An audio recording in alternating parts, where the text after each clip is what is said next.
Hello and welcome to Why Wasn't It Better? I am your host, Patrick Darms. And I'm your co-host, Anton Paras. And we have a favorite return guest with us today, Paul Kind. Welcome back to the podcast for your second Star Trek film. Man, am I a sucker for punishment. Guys, thank you again. I'd love to be on the pod to give my opinion on what is a very glorious franchise. It's a memorable franchise for sure. Well, you've got to admire its longevity. I mean, it's morphed into what was a 60s TV series into a film franchise that's crossed different formats. Whether that's TV, films, games. It's up there with the old Star Wars. Yeah, I agree with Paul. Despite how Paramount has treated it, in the past few years, I do think it's a very prestigious franchise. Absolutely. And you're right, Anton. Paramount treats it like they don't care for it. All the direct to streaming and web series and just lack of, I guess, true care and attention is a little befuddling. It's turned into a bunch of crap. Yeah. To be completely frank, it has. I mean, I said it before, it's just nuts to me when I went on the Paramount studio tour. Not a lot of love for Star Trek on that. I figured that would be front and center. Because they don't have a lot else to lean on right now, right? I mean, the history of the studio is the main thing that they really focus on. Like, this is where mobsters stood when they were filming The Godfather, or look at this shack, which was actually used as a set for the beach on Top Gun. This is where Robert Evans did a line of coke off a stripper's ass. Yeah, that was actually right next to the Forrest Gump bench. But yeah. It's crazy though, with all that heritage, that rich heritage, that they haven't made more of it. Especially would you thought with Paramount desperate for a bit of money that would kind of exploit it a bit better. I haven't seen the latest one that was on Netflix. Have you seen that film? Which one? I knew you were going to ask me. The one with Michelle Yeoh? Yeah, that's the one. The new Star Trek film. Yeah. I heard. I watching it, I got about 30 minutes into it and shut it off. Tough. Awful. Did it take the lore, the Star Trek lore into it? No, it just literally ignored it. And they're cracking sex jokes in it. It's really weird. Where was it set in the timeline? I think possibly around the time of the original series, because it's based on Michelle Yeoh's character, who pops up in whatever the heck that streaming series, Star Trek. What was the streaming Brave New series? World? No, before that. The one Picard? before that. Picard? No, before that. Enterprise? Nope, after that. Oh, UPN. I can't even think of the name. No, it was one that was originally on CBS All Access and they moved it to Paramount Plus. This was like 2016, 2017, somewhere around there. She was on that series and that took place before the original series, I think. When it comes it's not up, worth watching. That's all I can tell you. When it comes up, it'll eventually come up for the name. But suffice to say, the fact that I can't even remember the name of it kind of says it all.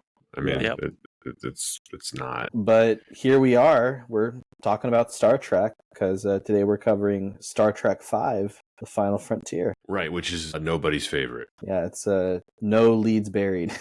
The very popular theory that the odd-numbered Treks are the worst ones. This is the film that I think really solidifies that theory. So, yeah, we can get right into it. I mean, if either of you have anything else you want to get off your chest before we vent our frustrations with this. We're going to vent our frustrations with this film, right? Because, I don't think anyone likes this film. Not too much. The Enterprise is broken.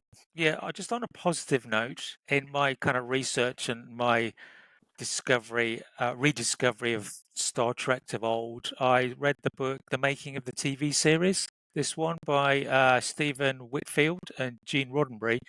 Absolutely amazing book. Tells you how they created it, the lore, the challenges they faced in terms of budgets to make the original TV series, the pilots, how the fact they had so little budget that caused them to create the iconic things such as the transporter room, phasers, etc. Really, really interesting if you like the whole kind of movie making magic. And I would definitely read that. Particular time frame of the 60s. In that picture I sent you, Pat, where it's a diagram of the single studio the whole thing was shot in. and basically how all the sets literally butted up against each other. But when you see the TV show, your mind expands what you see into a full starship. But the reality is they're all kind of cramped into one studio. I would love to read that. I will check that out. Yeah. So now let's talk about Star Trek V. Star Trek V: The Final Frontier. Captain Kirk and the rest of the crew must deal with Mr. Spock's long-lost half-brother Sybok, who hijacks the Enterprise for an obsessive research for God at the center of the galaxy. It's not a joke. That's the actual plot of the film. Yep.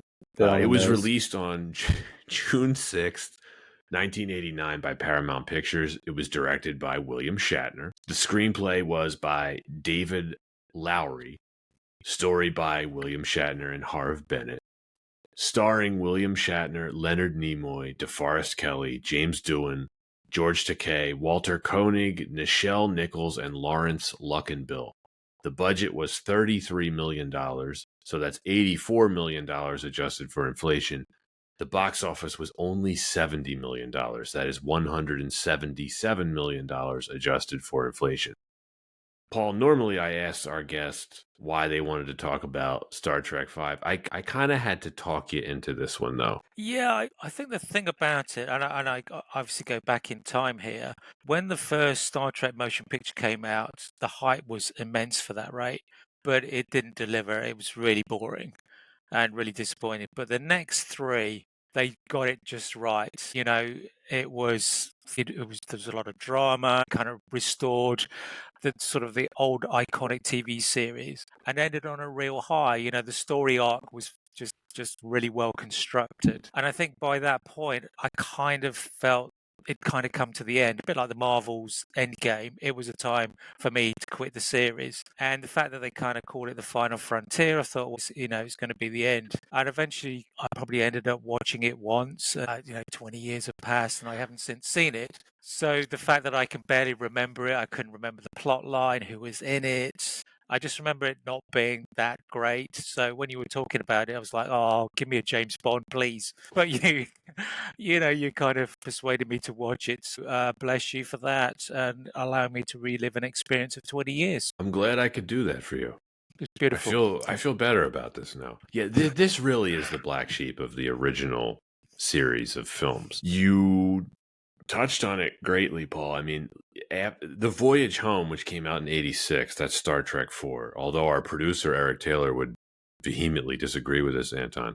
It was very successful, and it's very well liked. It's the conclusion to what is known as the Genesis trilogy, and Paul, we had you on for one of those. You were our guest for The Search for Spock, the third film. This one came out 3 years after The Voyage Home. It's the only one directed by William Shatner. I would think expectations for this were high. I mean, because The Voyage Home was so well liked and did so well, people must have been excited for this in 1989. I mean, I was talking to my dad about it a little bit. He's a big Trek fan, and we're going to get into it more, Anton, but like 89, this just had some really, really serious competition, and it didn't stack up. But look, any film series, once you get to the fifth film, it is all those questions on the board. How are you staying fresh? How has technology changed?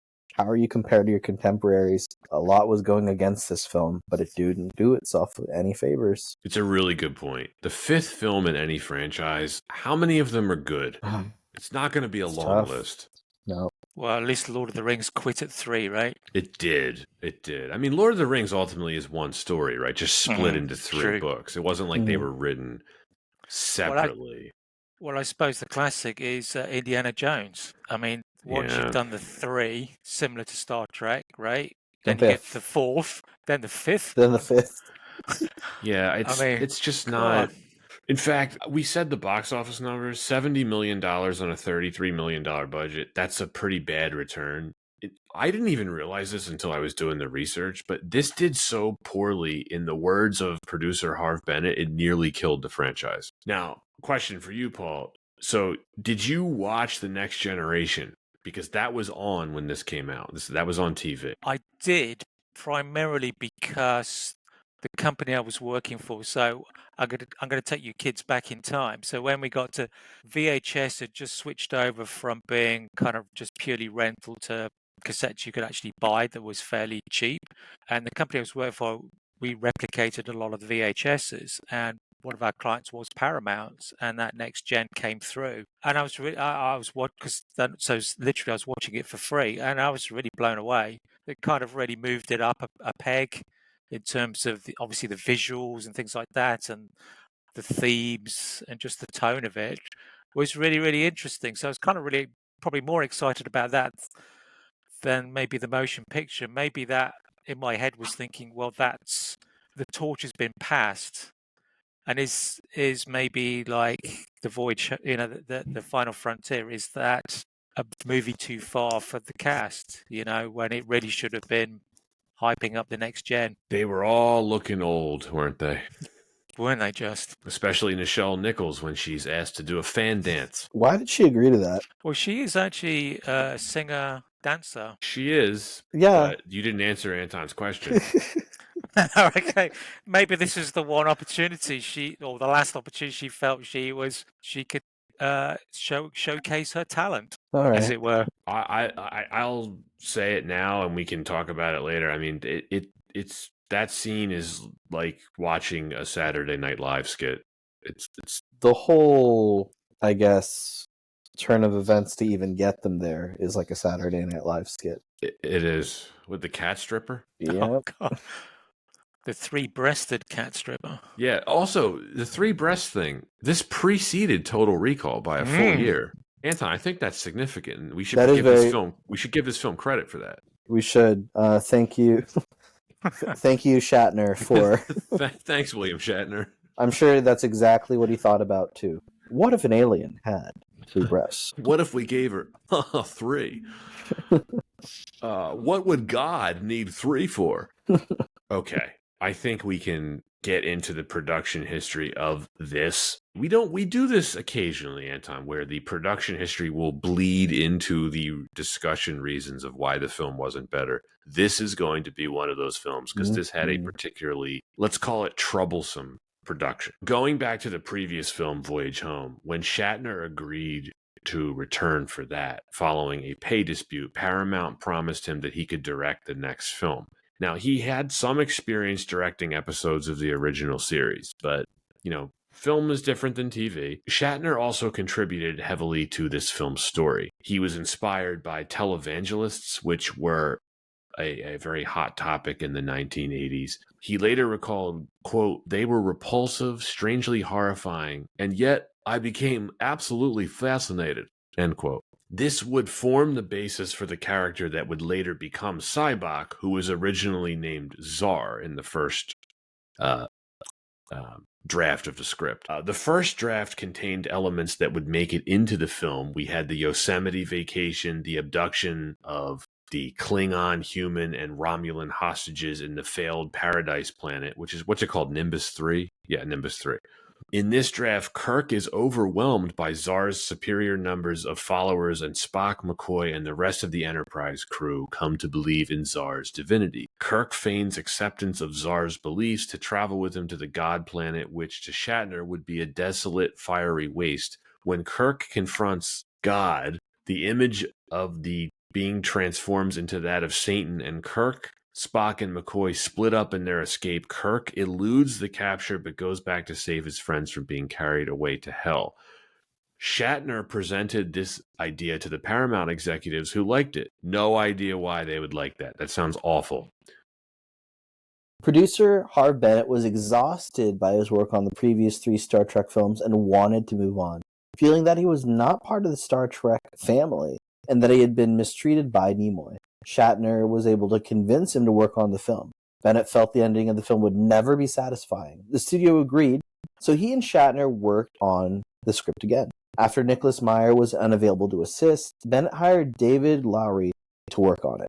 Not everyone was happy with the story. Star Trek creator Roddenberry objected to the character's search for God in general. All of his suggestions were rejected by Paramount. Roddenberry, Nimoy, and Kelly all disagreed that Spock and McCoy would betray Kirk.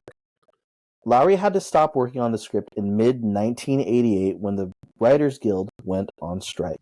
The part of Cybok was originally written for Sean Connery. They tried to get him, but he was already committed to Indiana Jones and the Last Crusade. The God Planet's name was changed to Shakari as a nod to the actor. And that worked out great for Sean Connery, because he didn't have to be involved with this thing. Sidebar, casting Connery as Indiana Jones's father is in the conversation for greatest casting decision ever. Agree or disagree?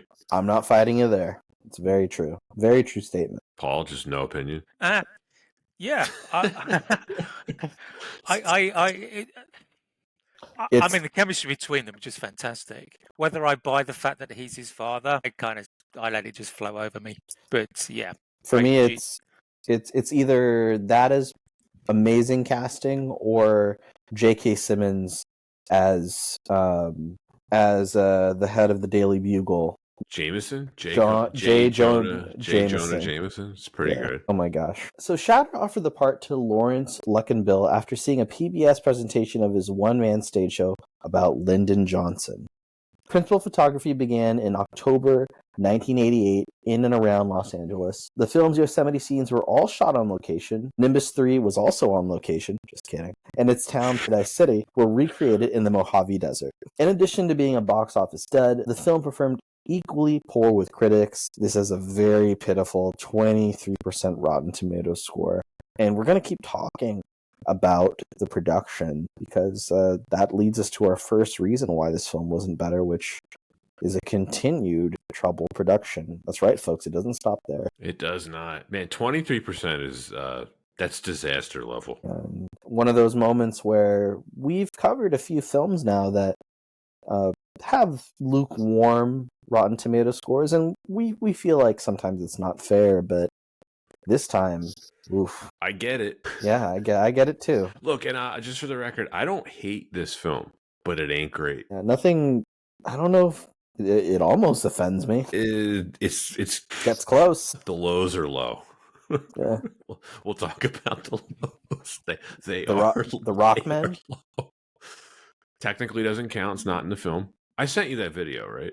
I don't know. I remember seeing that scene on YouTube, so maybe. But, yeah, it's they were right not to include it, but we'll get to that. So, troubled productions are not new to the Star Trek franchise, but I would say, based on what we have covered, Anton, the last couple ones, Search for Spock and Voyage Home, pretty smoothly. This one was rocky. No pun intended. I would say if you want to go back to the foundation of this film, the script is a red flag.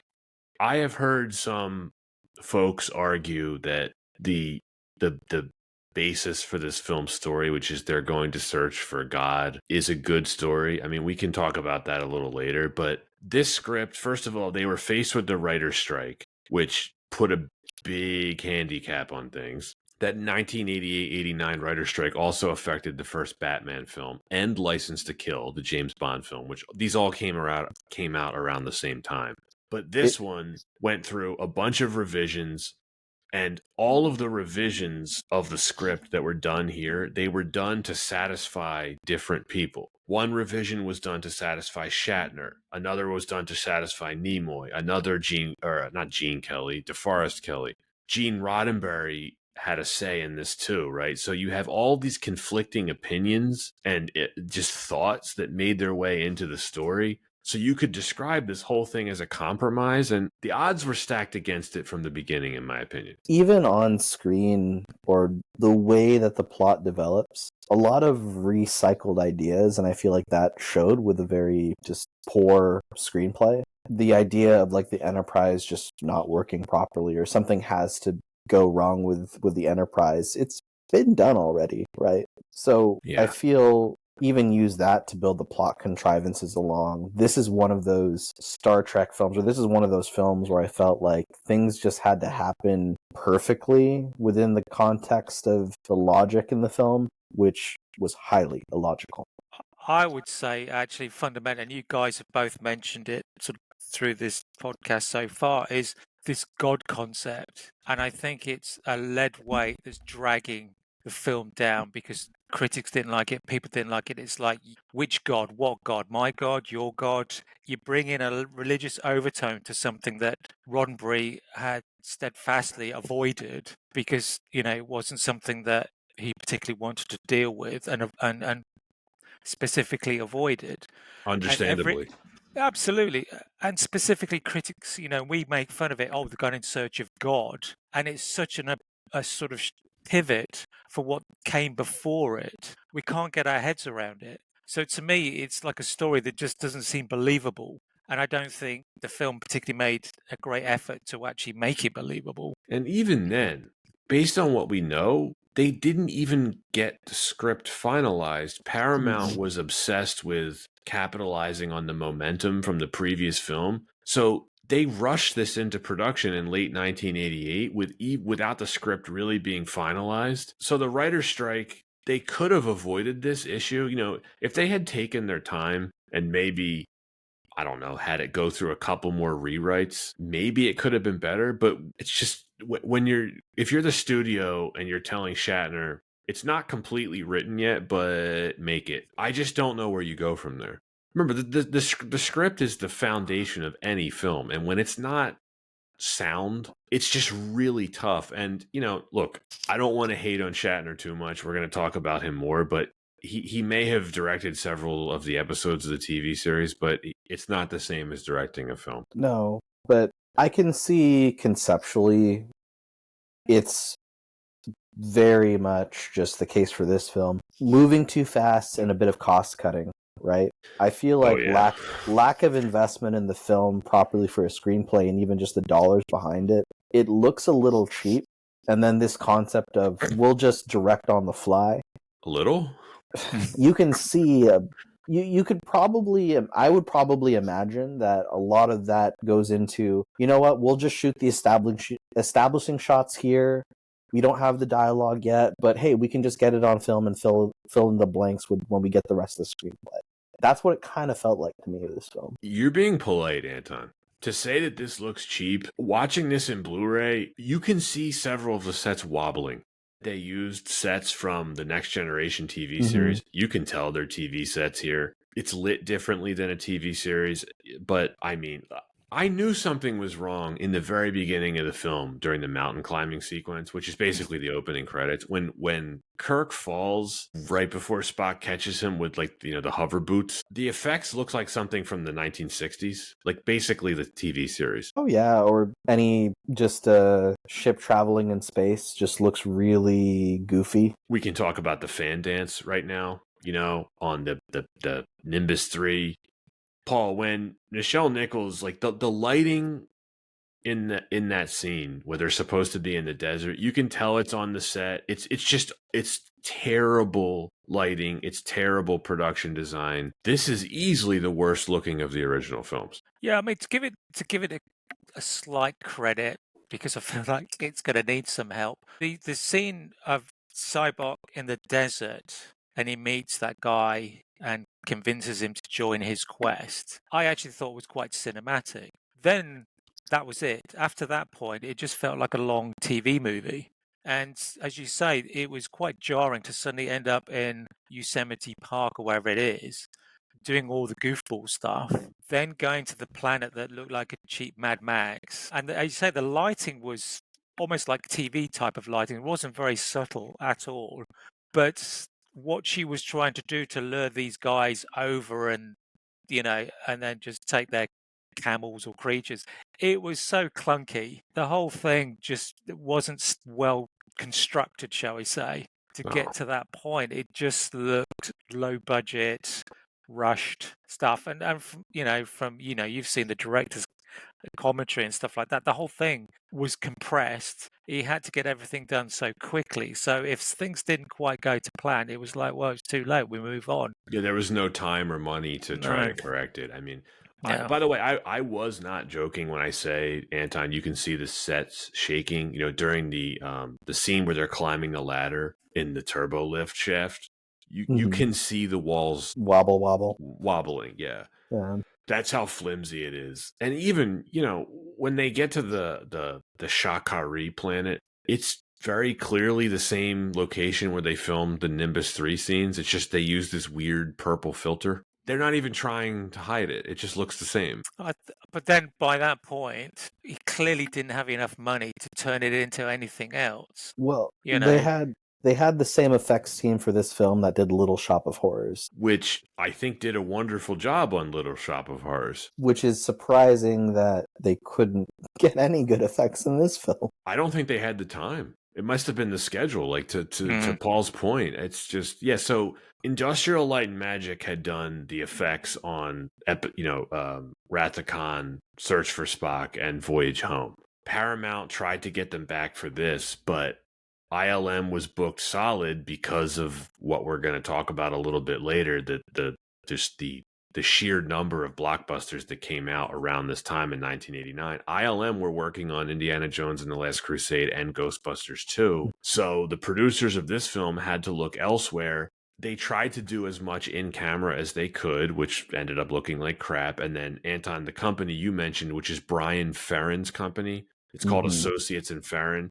They were hired. Well, this answers your question. They were hired at the last minute, so they didn't get the pre-production time in, right? To plan everything out on the cheap. They were given 3 months to complete all the effects work. So there's no way they're getting anything out that's going to be quality. No, and just for some references for the listeners, back then and even to this day, most effects companies are given twice that to work on a film, 6 months. So they were given half the amount of time normally allotted. This had no chance of looking good. No. So if listeners, you haven't seen this film, you're watching it and you're wondering why the effects look so shoddy, hey, they only had 3 months to work with it. And they still went over budget. So Paramount started cutting out effect shots. There was supposed to be more in this. Paul, I know you were reading about this. Shatner originally envisioned angels and demons during the film's climax, but they changed that to rock monsters. But that looked so bad, they had to cut that out too. And you can find the outtakes of this on YouTube. Yeah, I mean, he had this kind of Dante's Inferno kind of vision, whereas they got close through the barrier and everything, that they would see all these visions, etc. So he had a very specific view on it. As you say, Pat, money started becoming shorter, so he's like, okay, we'll cut that, and then they thought of, okay, we'll have these rock creatures, rock monsters, and he envisioned about 8 of them, but then the budget came and it came down to one rock monster, one man in a latex type outfit with some lights and things, and I didn't think the footage existed till you, Pat, sent me the YouTube clip, and I'm so glad they got rid of it. Although, to be honest, I don't think it would have made much difference if it was in or out. No. Really. It doesn't look like a parody though? It looks so bad. Yeah, again, it talks to that the sort of TV movie parody kind of view that it looked. It looks like something from the original series, but when you're watching the original series, it's just TV, so you're okay with it. They didn't have money to do it because it was TV. But $33 million budget in '89, it's not nothing. No, but if you're trying to do a visual effect heavy movie, and then you are faced with budget constraints, delays, all those kind of things, all of a sudden you got to keep cutting back, and visual effects, because of their expense, is the easiest thing you can remove. Which is great if you've got a strong story, because it becomes a drama. But when you haven't got that strong story, there's nothing to support it, because you can't sit there and go, I would say things like Star Trek The Motion Picture kind of saves itself because there's a lot of visual excitement. There's things to look at, even though it's incredibly long. It's long and boring, but you're right. It looks incredible. Yeah. Whereas there's nothing to carry it. So you focus on the story, then you go, the story ain't much cop either. Shatner didn't help. He apparently insisted on viewing and approving each effect shot before they moved on to the next one. Again, this speaks to a more experienced director, I think, would have handled that a little bit better. I think the worst effect in the film for me is there's two that stood out to me. Earlier in the film when the Klingons are doing target practice and they blow up some kind of probe. They shoot like a probe in space. I think it's the second Voyager, isn't it? It's something like that, yeah. And it sort of explodes and like flies off screen, and it's like a weird frame rate. It looks like stop motion or something. It looks like they inserted footage from a different film, and then when they're approaching later in the film the Sean Connery planet, Shakari, Mhm. it looks like they just dropped colored dye into water and like put it in a plate in the background. It looks terrible. That's exactly what they did.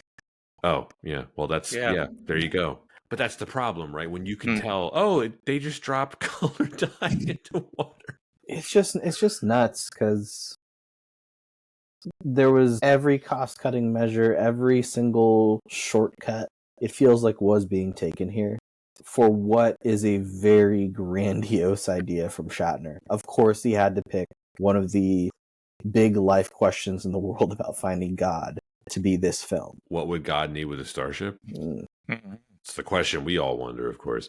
Serious Trek fans know this, but it's fun just to point out the rock monster concept would be used in Galaxy Quest. Which is an awesome film. Great movie.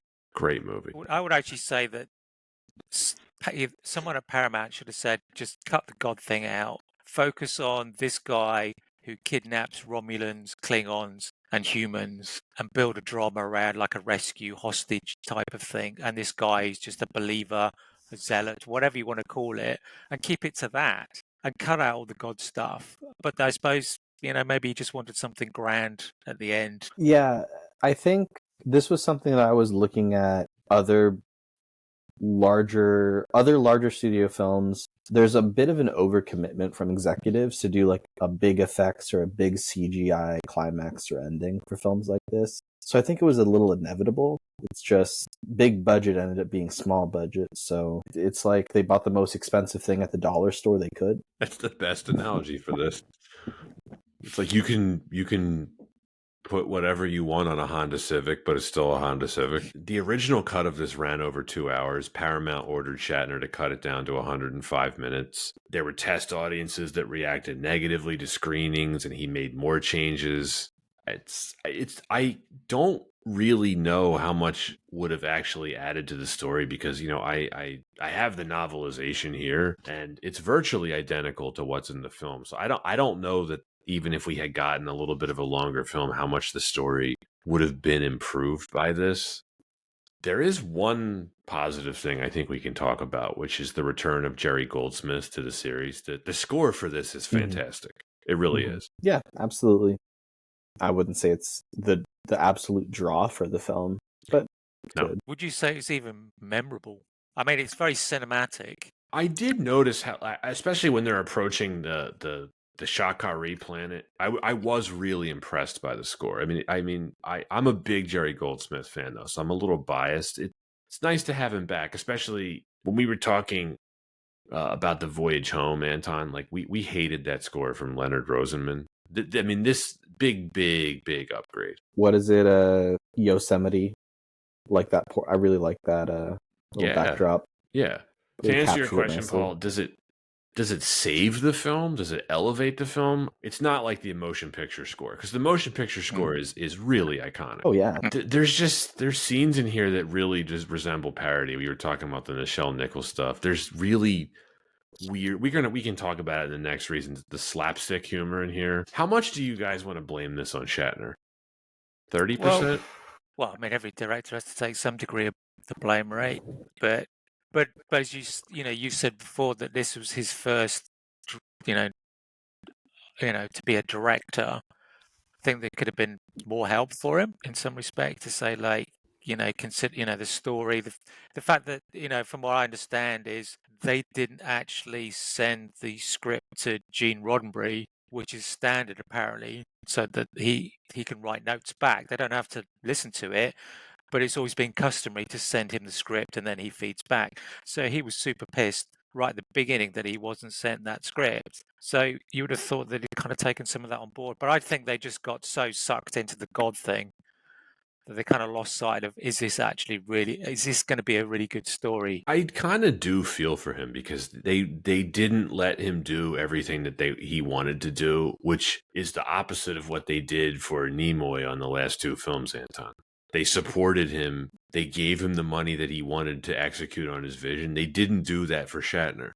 Well, even if that's what they didn't do, expectations were probably not set well in that we talked about it. The executive said, we like your story. We really want to do that.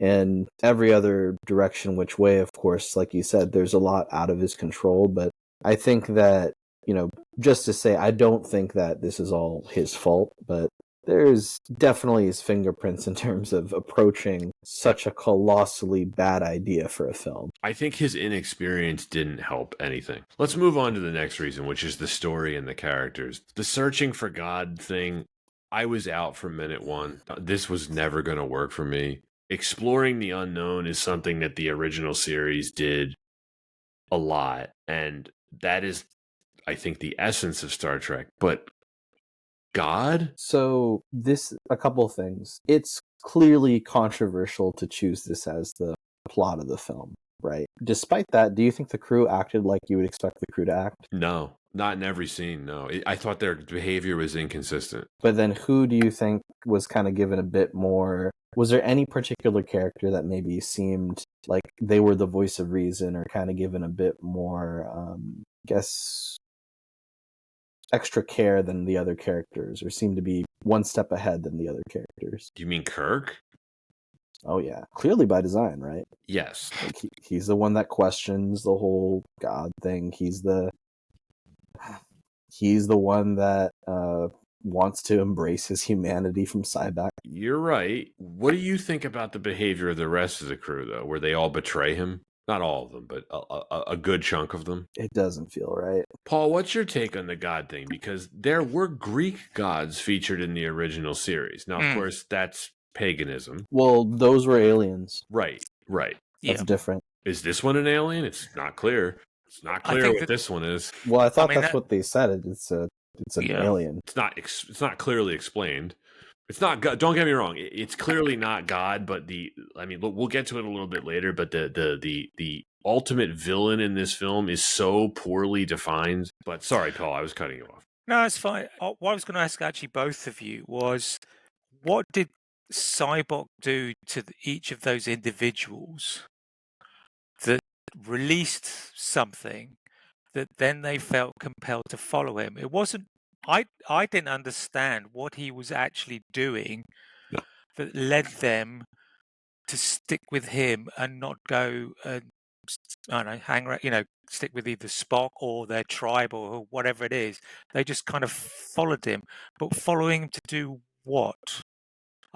This whole bit I just did not get. It didn't make any sense to me. Even when each of them had their mind meld and they went back in back in time, and Bones had his father. Was the point that he felt guilty and therefore that don't feel guilty anymore? You did the right thing. He takes their pain away, but yeah, but I would felt, oh, that's great, thank you very much. Shake his hand and walk away. I wouldn't. How does that brainwash you? Yeah. How does that compel a cult-like following? Because it's clearly a tactic that even Spock technically could do with the mind meld. Yes. Because it's what is it? It's traumatic release, essentially. It's almost like saying that they were able to take this weight off of their chest, and now they're willing to stick it out with whoever was able to help them be released from that emotional pain. Which is that's such weird writing. It's weird writing because part of the motivation, according to Cybok, came from, he's just like, well, I'm searching for what you're searching for, which is what everyone is searching for, which is to find our creator, right? But not everyone is searching for that. Like, what about an atheist? How would that have worked? How would his brainwashing have worked on an atheist who doesn't believe in any type of a god or a creator? I agree with you, Paul. It's just not clear how his character worked. And Cybok could have been an interesting character. I think the step away from it is that he didn't end up being like a villain, right? Not a malicious character. I think if he was maybe a bit more devious, then it would have even felt a bit more like cult-like, right? And I think like maybe that would have been a bit more if he's manipulating people on a deeper level. I agree with you because like there's aspects to his character that I did find interesting, like the fact that he was kind of a pacifist. Remember, he keeps saying like, no guns, I don't want violence. I'm like, okay, that's kind of interesting. That's a little bit different. But this has to be blamed on the writer's strike, and that they submitted this before the script was finalized. Anton, to your point, like, what do you want him to do? What kind of villain is he supposed to be? Pick a lane. He's antagonistic for the first hour of the film, and then he turns into not the villain, and then they dispatch him in 30 seconds. Yeah, no real just conclusion for him that feels satisfying. I mean, he's Spock's half-brother, for what it's worth. I think like that is just also the biggest throwaway. It's like, So that's also stupid. Spock's half-brother. So he's a cornball villain. What a cornball character. Yeah, especially if it was the televangelists of '89 that really inspired Shatner to write a character like this. It's like, that is just such a... It's almost like writing about nothing, because the character didn't actually say anything about televangelism. It didn't say anything about like following cults. It was just visually written to be someone that leads a group astray. But yeah, nothing very meaningful. This whole thing feels like a first draft, because that's pretty much what it is. Despite all the revisions it went through, this just feels like a story to me that never got to the point where it actually became a full story. Like the televangelist thing, Anton, is that even interesting? There is an angle of it being interesting if it's about like the fault, like the other side of televangelism, right? Like people putting in lots of money and then finding out that it's a ruse, right? What was it? I forget the name of the big ones or any of the controversies around that. But they're still around. Yeah. Yeah. But even with Star Trek, I don't know. But like a Vulcan with emotions is another interesting concept on paper, right? I think we would all agree with that. Yeah, it's embracing something that their whole race has basically evolved away from. Giving Spock a brother, to me, stupid. They don't do anything with it, which should be a big deal, right? I mean, they even addressed the plot hole when when Kirk is like, "You've never talked about him before." He's just like, "You're right, Captain. I haven't." But that's the knots they tie themselves into to create this story and to explain why Spock wouldn't necessarily, the reasons why he would betray Kirk, and it had to weave this story in, and that went through a number of redrafts because Nimoy didn't like it, did he? So you've got to kind of explain all these things, but they just don't seem to chime. They just seem to be quickly write something that kind of explains it. As you say, a one-liner, that's it. End of discussion. Move the story forward. But it just didn't gel. Because he's a cornball. Do you like Lawrence Luckenbill as Sybok? Who are you directing that at? Both of you. Oh, okay. Anyone? No. No. I mean, at the end of the day, he tried to make the most of what he got, but it fell between two stools of being, like, as you say, like this antagonist, and then this kind of redemption arc sort of thing, and it just didn't really work. He should have just been someone bad, and then some sort of redemption at the end. But he tried to be this kind of pacifist type of person that he was doing it all for the right reasons, and that made it a difficult person to understand and follow and be motivated by from a plot point of view. It also didn't, for me, clearly explain how. Remember, he kept referencing how the creator, that this Shakari has been calling to me and like summoning him there. That wasn't really explained how that was established, right? It was not at all. This is such a terrible plot. Oh my gosh. Also, I think one of the other things was, did I get this right? Kirk was called in to be a hostage negotiator. Yes, because the Enterprise was the only available ship in the whole quadrant or whatever. Like, that's just him, really? This doesn't make any sense. They were like, hey, we know your whole ship is like broken down, which is going to create future comic relief in the script, but can you go to this planet and figure it out? Also, wait, did they explain, like, because Cybok's whole thing is we need to get our hands on a starship so we can travel to this planet through the Great Barrier. Why did they need to stage the whole fake hostage thing to get a starship? Like, aren't there starships everywhere in this universe? Because It's because it's plot contrivance. According to my book, there's only 10 starships in that lore. There's way more than that, though. We know that. Not as many as you think. In the whole Yeah. Starfleet, there's only 10? Yeah. That's not right. Well, in the TV series, there was only 10.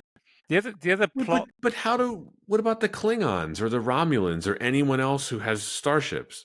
Sadly, I don't know. I think there is a book of lore that you can reference. And that's so why maybe there are more starships. But I think to me, one of the weirdest parts is the fact that they got to the center of the galaxy in a blink of an eye. And if it's actually that quick, why haven't they been there before? Well, that's the other question, right? Is like why is the Great Barrier such a obstacle? They get through it pretty easily. Yeah. It's like they drive their Buick just slowly through it. Yeah, for what should feel like a very big moment, it just fizzled. No sizzle, just fizzle. Well, especially considering the effort they went to in Star Trek: The Motion Picture. How long did it take for them to travel to the center of that? I mean, that was nearly an hour. Felt like months.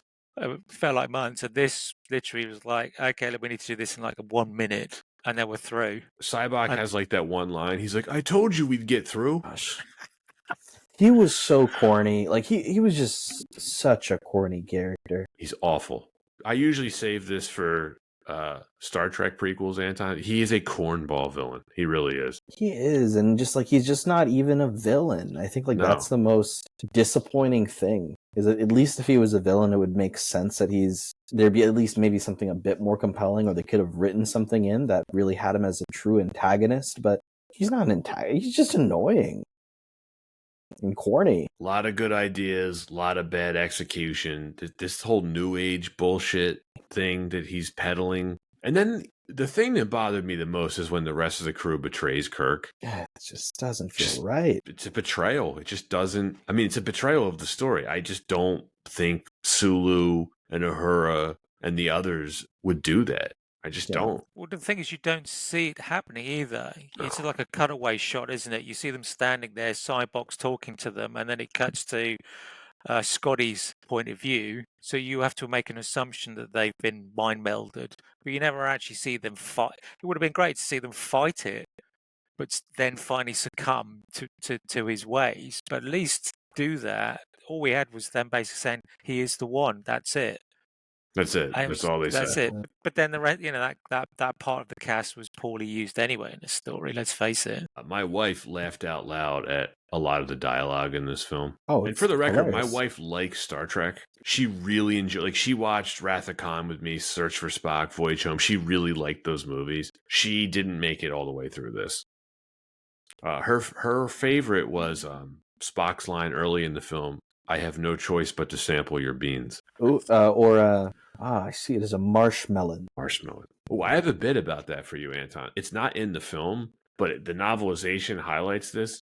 Coy was trying to mess with Spock, so he wrongfully programmed all of these facts into the ship's computer, knowing that Spock would read it, research them. Because he's a huge nerd. Yeah, that makes sense. I wish that was in the film, because that's kind of funny. Yeah. That McCoy would just mess with him like that. I appreciate that. Yeah. But it doesn't count because it's not in the film. Actually, McCoy had the best line when he said, I preferred him when he was dead. Yeah. Which I thought was the funniest line in the whole thing. McCoy, a bit like that. McCoy is great in this film. Damn it, Jim. Spock. That's Tennessee whiskey. Yeah. At this point, I think all the memes of the older casts, the very overweight Shatner, like, this is basically the caricature that fuels those memes. Scotty was ballooning. Oof. Poor Scotty. And apparently Scotty was banging Uhura. That just came out of nowhere. Not referenced at all in the other films. Well, George Takei, who famously dislikes Shatner, he said, quote, the script seemed rather a muddle. It made for a confusing and ultimately tiresome 2 hours. End quote. Maybe that should have been the strap line. That should have been on the poster. Yeah. A confusing and ultimately tiresome 2 hours. Oh, that's hilarious, but it's too true. Anton, if you'll recall, during the Voyage Home recording, I mentioned how the studio would double down on the humor in that film and they would amp it up for this film. I Yeah. still feel that way. There's too much slapstick humor in here. Too much slapstick, and just combine that with a low budget, it just feels like parody. What was it? The cat stripper getting thrown in the water tank? Which is funny, but it shouldn't be. Yeah, I don't think it was meant to be. I don't think it was either. It was funny, and it's actually quite dark because essentially you drowned a cat in a pond, right? Does it meow? Does it meow? I was too busy laughing at that point. But there was also there was the scene where, the most telegraphed scene was Scotty banging his head and knocking himself out. That was so bad. That was really bad. And the Morse code where they, STAND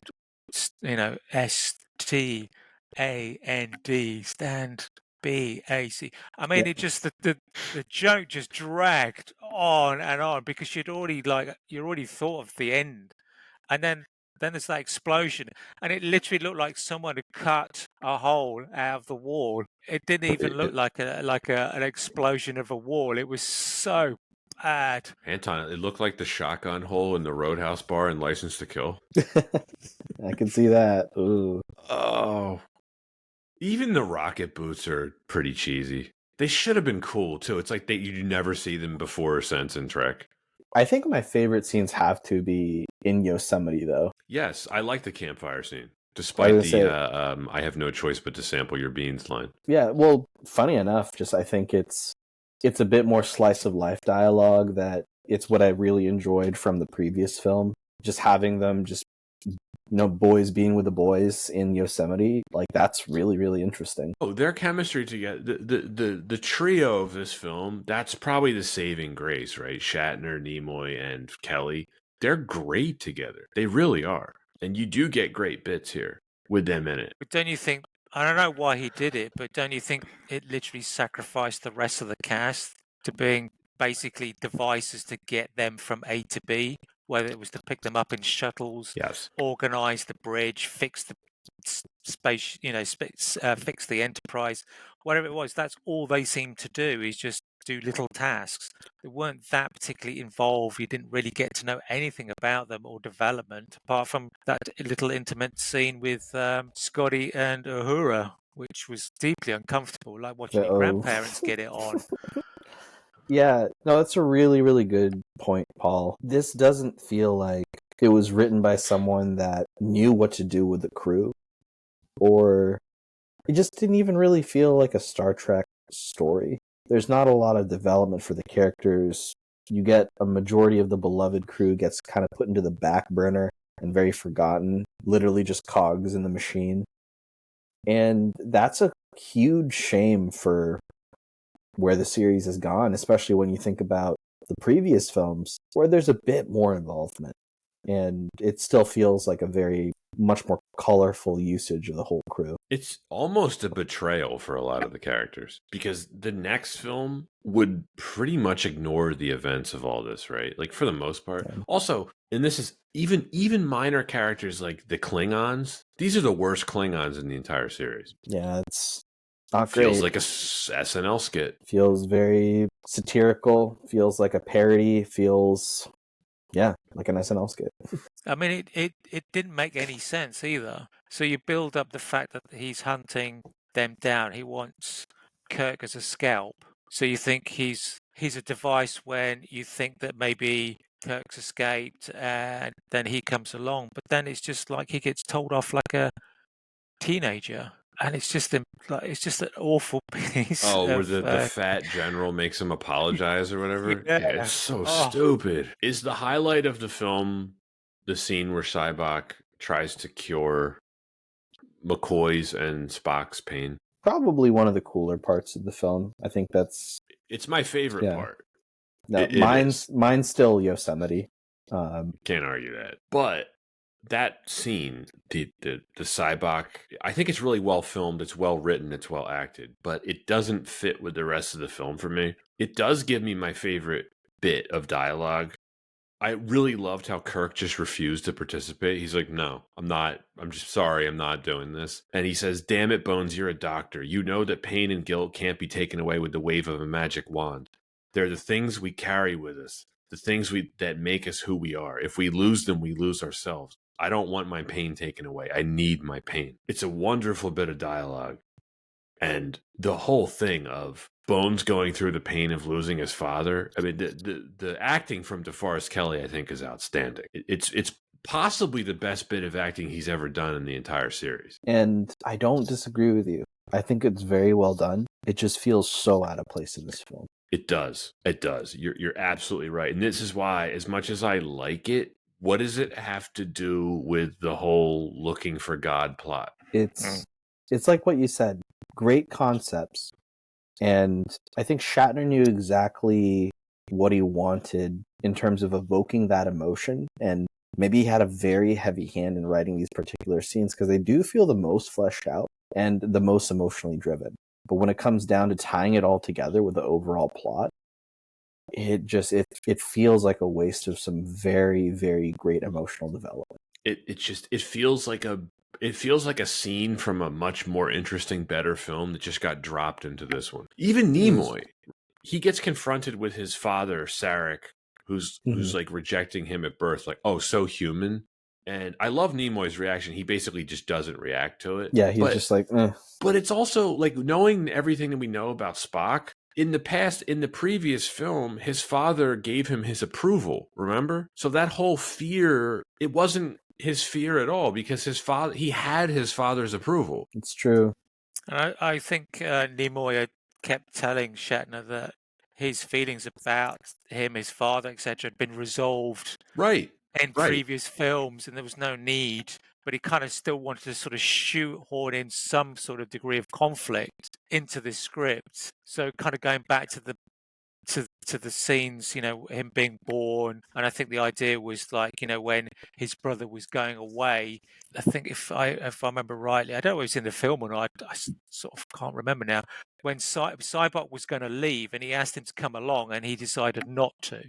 He decided to stay where he was, and that's the guilty bit. Even if like he was released from that guilt, would that make him like, oh yes, Cybok's the man, I'm now going to follow him to see a god that has no bearing on Klingon culture? I'm not a nerd, but I don't believe it's the same god. No, they tried to combine all these different gods for different cultures, and he meant the same thing to each one. Before I forget, Paul, I do like that line that Spock says to Cybok. What does he say exactly? He's like, "You're my brother, but you do not know me."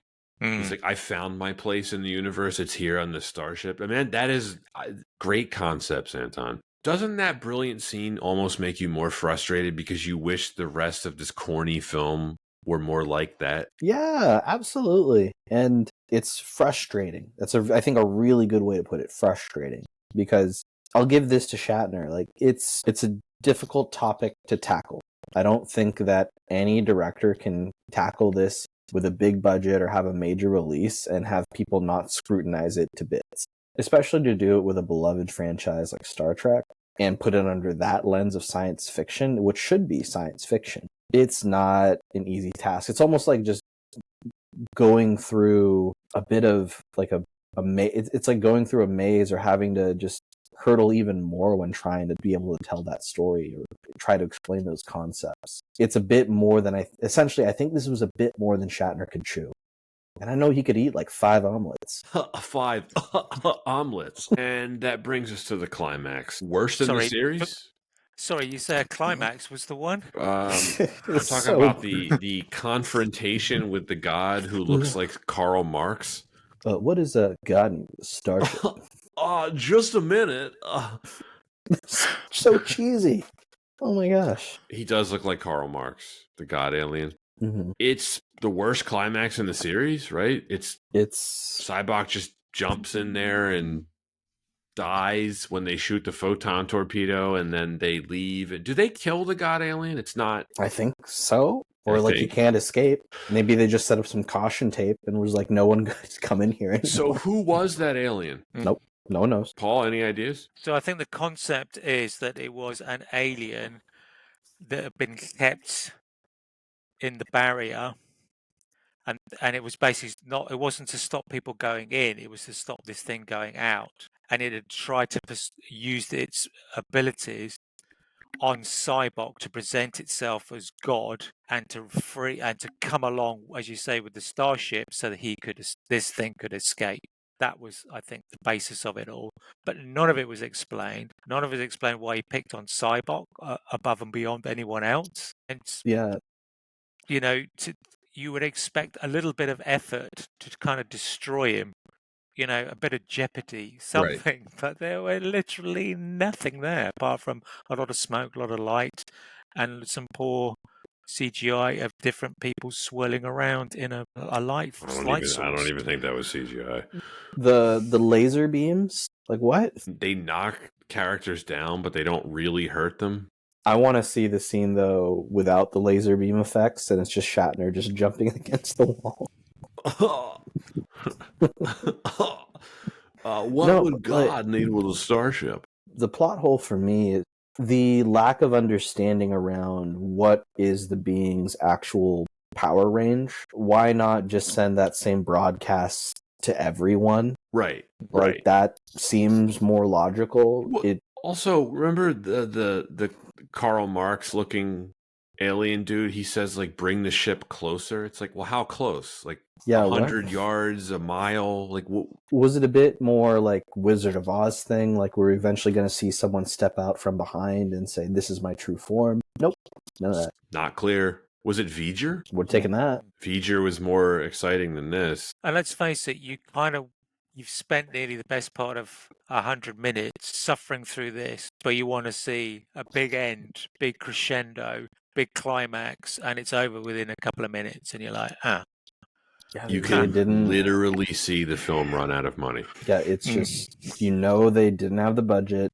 and they're like, "Look, just have Shatner just jump up against some rocks, and then we'll finish this thing." And then we have to tie it back to the I knew you weren't going to die because you weren't alone bit on the Romulan or the Klingon starship. I was like, huzzah! But then boys are back in Yosemite. Which does feel like the end of the entire series, right? It feels like they're getting put out to pasture. It feels bizarre, I'll tell you that. You didn't like the row your boat thing? Why that song? Like, why not like something like better, like Hey Jude or like Sweet Child of Mine? Well, I suppose it's them singing in harmony together, but in different parts. One starts, then the other comes in, then the other person. It's just a very corny song, childlike song to me. Yeah, it's like that's the song kids sing. Like what's going on? Well, you know what? I think that's one of the deep moments that Shatner probably wrote in, and in the end they're going to all sing row your boat in parts, and that'll evoke childlike wonder and emotion. Bones, I've discovered the song in the public domain that we don't have to pay for. Well, you got to save a few pennies, right? I wonder if they forced that on him. He wanted to do like a Beatles song, and the studio was like, well, nope. The Beatles are expensive. No way. But here's all the songs in the public domain. Row your boat. Or that's a total side note. That's why there's no happy birthday in movies. It's always, he's a jolly good fellow. Do they not do that? No, they do in movies, right? No? It's a copyright thing. Interesting. No happy birthday song. But so they'll pay for it when it's in a movie. Okay. All right. Okay. We haven't even talked about Sulu and Chekhov, really. Well, apart from them. Well, because they're not really in it, are they? No, they're not. You didn't like them getting lost in Yosemite and doing the fake snow thing? No, because I can't believe in the 23rd century you could actually get lost. No. Yeah, on Earth. Come on. It's like they have like super GPS. Yeah, it's idiotic. My other pet peeve, and it's in a lot of movies, why do they land on a planet and then go walking 2 miles? Why not just land to the bit you actually want to get to? A lot of films do this. Yeah, I mean, there's a classic one of the Avengers. They literally have to they land on this planet where there's a huge rock face. They then have to climb up, and it's like you've just landed on a spaceship. Just land on it. It's just bizarre. I know it's great because it tells the story of journeying and everything else. It just, to my brain, my sad brain, it's just illogical. Well, I think that's because God needed a starship. Maybe that was it. Clearly, obviously. I have nothing else in my notes about the story. There's just not much here.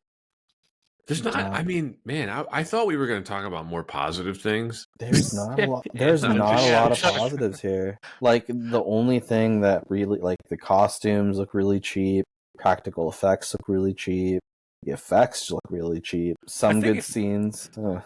I think, Anton, if you're totally right. If you combine, okay, it is obviously a low budget film. If you said it was made for TV, maybe you could cut it some slack and say, okay, well, it's a 1980s made for TV budget type film, because it's not cinematic. It's not a blockbuster. It's not pulling out all the stops. It is a very low budget, poorly thought out, simple film. That's that's got plot holes and like Swiss cheese. It has David Warner in it.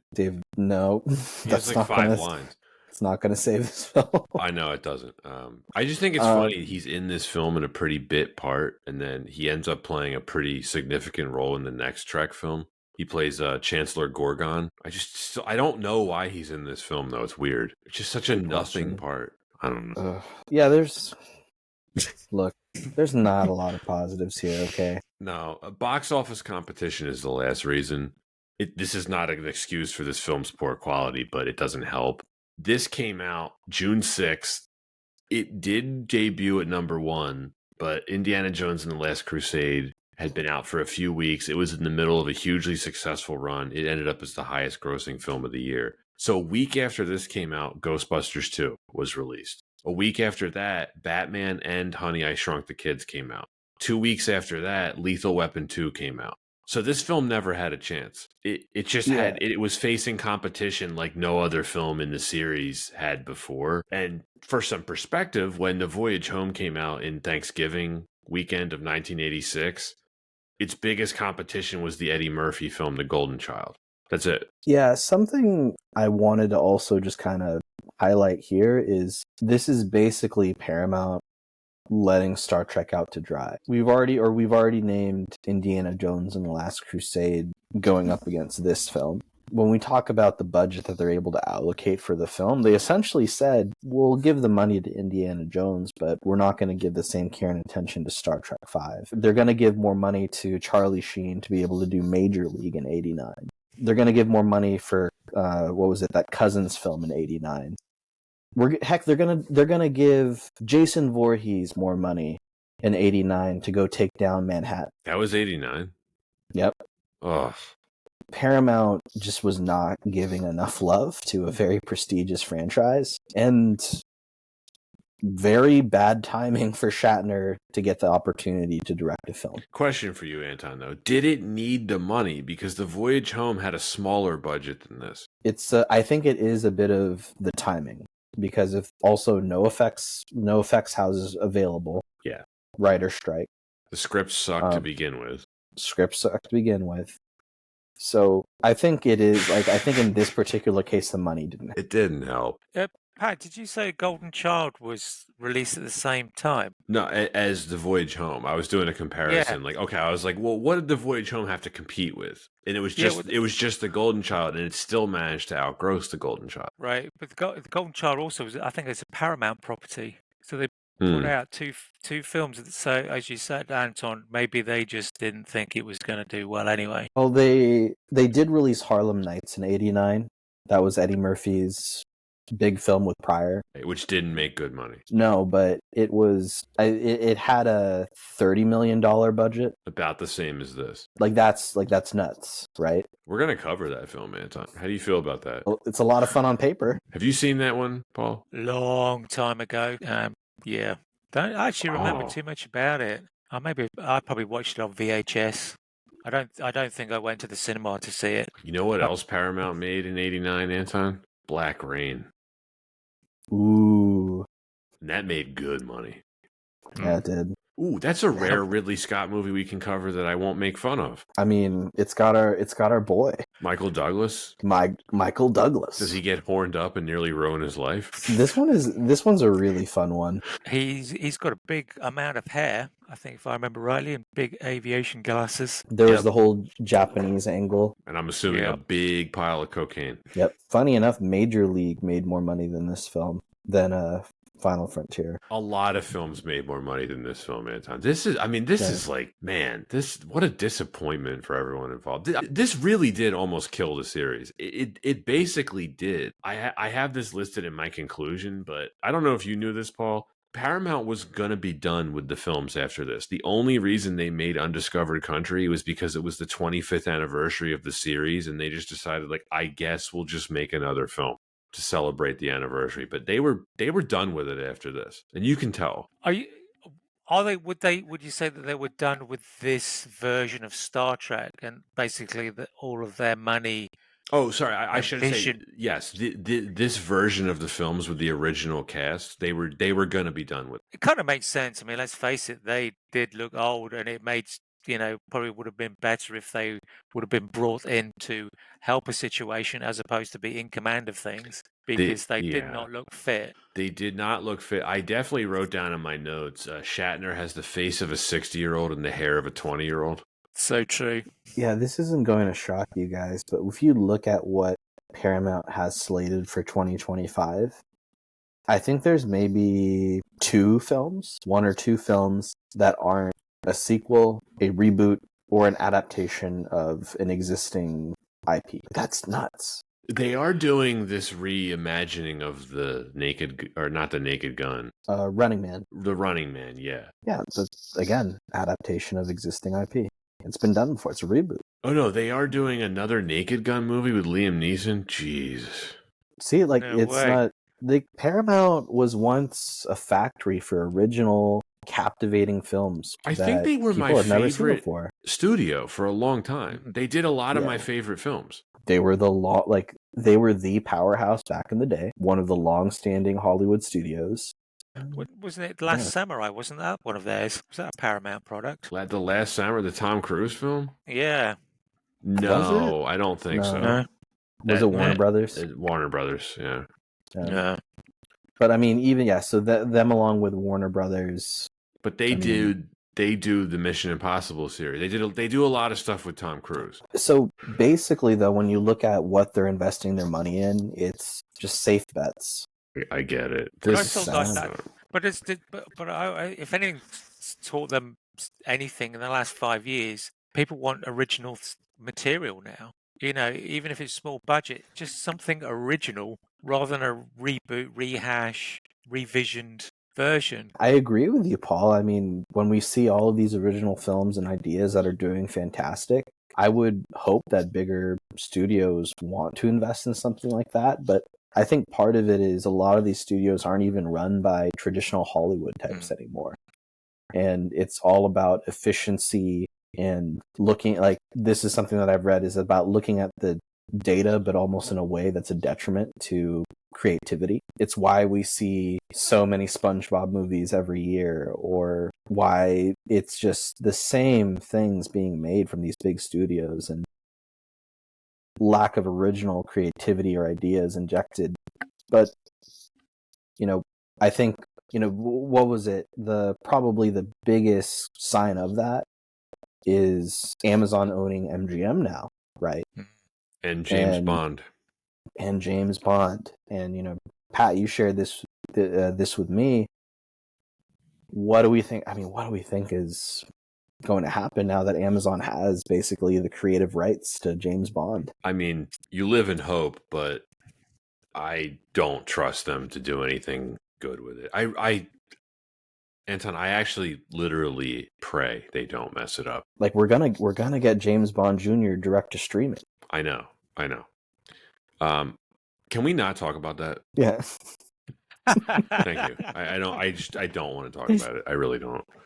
That's fair enough. We respect that. Anything to add, gentlemen, before we can wrap this up? No, I think I've said my due. Paul, it's late for you. It's like midnight, right? Yeah, lucky I don't have to get up early tomorrow, so I'm good. All right. We appreciate the commitment, Paul. We do.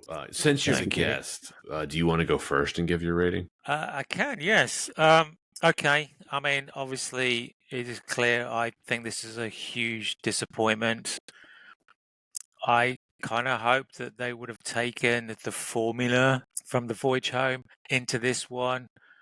But they just dropped the ball. I think the emphasis from the studio in terms of making sure it had the right type of action and lots of humor meant that they were drawn and had to keep doing this, even if it didn't really work.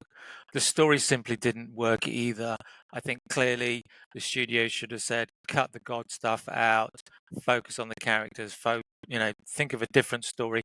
The idea of the fact that the Romulans and the Klingons and the humans had been taken hostage could have been a really quite interesting story, but they decided that wasn't important. We had to have the God, and that was literally the anchor that was pulling the movie down, because everyone saw this a movie of Star Trek meeting God and would be forever known by that. I was absolutely saddened by the fact that they relegated the rest of the crew to just simply a plot device to move people around to different locations. The goofy humor, the poor budget, all of these things made it, to me, a very unsatisfying film. As I said earlier, if someone had said this was a 1980s TV movie, I'd have said, okay, it kind of makes sense. I would have been okay with it. It certainly isn't a film I would go back to ever again. I thank you guys for allowing me to view this one final time. It really is the final frontier for me.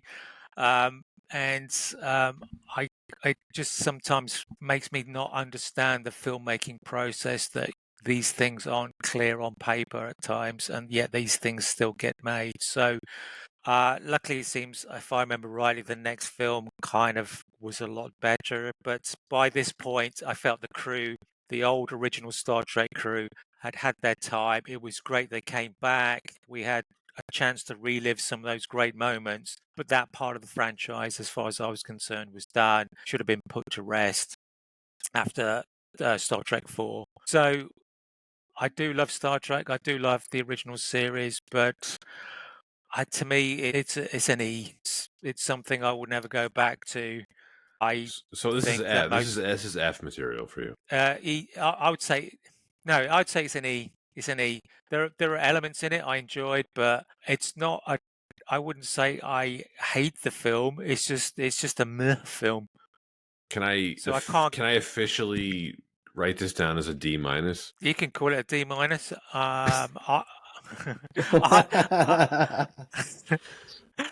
I, the thing is, I don't really want to hate on it, because I know, having read all the books about the making of, there's a lot of effort to make this No, I work. know what you mean. I've seen a lot worse than this. Yes, but as this franchise, yeah, I was stuck between a D and an E. What would you So rather maybe. watch again, this or Alien 3? Oh, wow! Just because I live on trauma, I'd watch Alien 3 again. Wow. Yeah, because there is some good acting in it. There's certain elements in that film I quite enjoyed. This film, there's just nothing there. It's soft. It's light. Why would you go back? Why would you watch this again? What would you get out of it? There's not even like the story doesn't develop from this into another film. It is just what it is. It's an elongated TV episode. There we go. Sorry, guys. I hadn't seen this in a long time. It's just not a film that I ever really liked. I saw this as a kid with my dad a couple times, and I don't remember liking it. I thought it was boring. So my first reaction to watching this the other night was, how did this happen? There are things in it that I like. I do like some of the performances and the dialogue. I like the chemistry between the three leads, but this is a clunker. It's half baked. I really feel for William Shatner here. He definitely deserved better, I think, but the story is really goofy.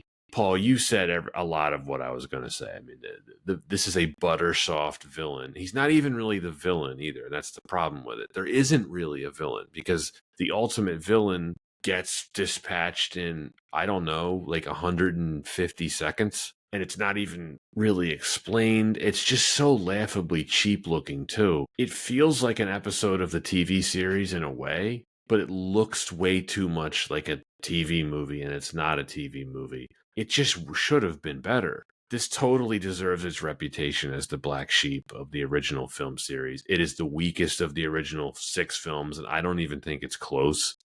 If you're a Trek fan and you haven't seen it, I guess I would say check it out, but only because you're a Trek fan, right? I mean, if you're just a casual fan, I can't seriously recommend this movie. It pales in comparison to The Voyage Home or The Undiscovered Country, the 2 films that bookend it, and it's not even really that well connected to them. I have seen a lot worse movies though. I can't give this a complete failure. I'm right where you are, Paul. It's a D minus. Like this is there's just not a lot here to like. There's little moments here and there that I enjoy, but the benefit of having YouTube is that you can just watch the moments that you like on YouTube and you don't have to endure yourself to this 105-minute clunker. Do you think that the fact that we can now see these films in 4K really make it even almost amplifies it as well in terms of the quality of the cinematography, set design? Because I had the opposite effect with the motion picture where, I mean, look, the motion picture is a long, boring movie, but seeing that in 4K, I was like, wow, this looks better than ever. And I feel the complete opposite way about this film. The bad effects and the bad photography and the bad lighting make this look worse than ever. This film's getting enough from me. I can't. I just can't, man. Yeah. It's awful.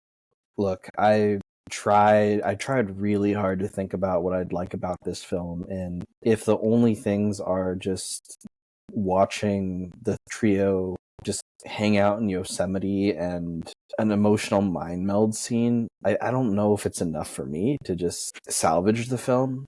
Rewatchability is a big thing. Entertainment factor is a big thing when I think about scoring films. And I'm not even going to touch anything around the production or the screenplay. It's just, this movie's a mess. And intent is an important aspect to consider I think it's important to give credit in regards to intent. But the execution that we see on screen inevitably will heavily weigh upon the actual scores we give it. And I feel like there's just not enough in the end product that really yields like anything. I will, respond to this, of course, Pat. Like, have I seen worse? I've absolutely seen worse.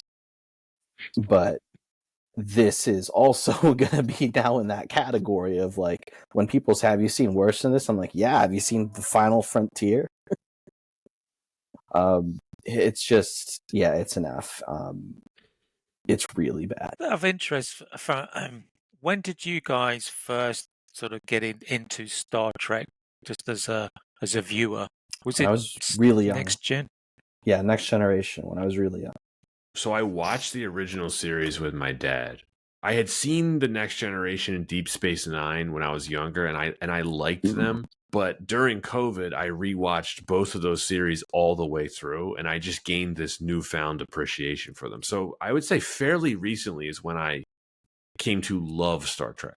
Because I feel like the original cast and the original TV series, I think there is a certain affinity. I think if you're brought up on that original TV series, you kind of have a certain relationship with that cast that kind of helps carry it through. So even with the pretty dull Star Trek motion picture, I kind of still forgive it. But I felt like there was going to be a point when it was great bringing that cast back. But ultimately, Starfleet would not be employing them. They would be pensioned out or giving lectures or whatever it is. You know what I mean? Yeah. No, and this clearly. No, keep going. I was going to say, and this clearly was a film too far for this franchise, and they should have cut their losses. If Paramount really didn't want to do it, then they sort of said, "Okay, let's end on a high." You hit on a really interesting point though earlier, which is the first time I saw the motion picture, it was at some point in the 90s. We had a square TV, and when you're watching that film on TV, you're losing like half the visual effect of it. And as you pointed out, does this look better or worse in 4K? The original motion picture it looks a million times better in 4K, even though it's boring. I still like it. I gave that movie a B. I enjoy the motion picture despite it being boring. I think it's a unique film, but You just like listening to the music. it's amazing. That's Yeah. honestly, Anton, at some point I think we might have to do a film score ranking episode. The motion picture is arguably one of the 10 best film scores I've ever heard. It's iconic. It's it amazing. Goes in that category. Yeah. I don't blame you for failing this. This is rough. Look, if we did scores with, if we did like a number score 1 through 10, even though this is an F, it's not so far down into the abyss of an F, right? Right. There's other films that fall into that abyss. There's levels to F. Right. So I think that for me is what I think about with this film, but I just have to put it in that category, man. Well, you do get into that kind of "it's so bad it's good" phase. It's not for me. I mean, I won't. Not. I'm not going to Yeah. rewatch this anytime soon. No way. Yeah, there's definitely quite a few films that are in that category for me, Paul. Yes, this was just uncomfortable. Well, that's it for Star Trek V: The Final Frontier. Paul, it's been great having you on. It's been great talking to you guys about this film. I actually thought it might only be a 30-minute conversation, but it turned out to be quite interesting, and it's good that we kind of all thought the same thing ultimately. It's tough to like. We sidebarred a bunch of times too.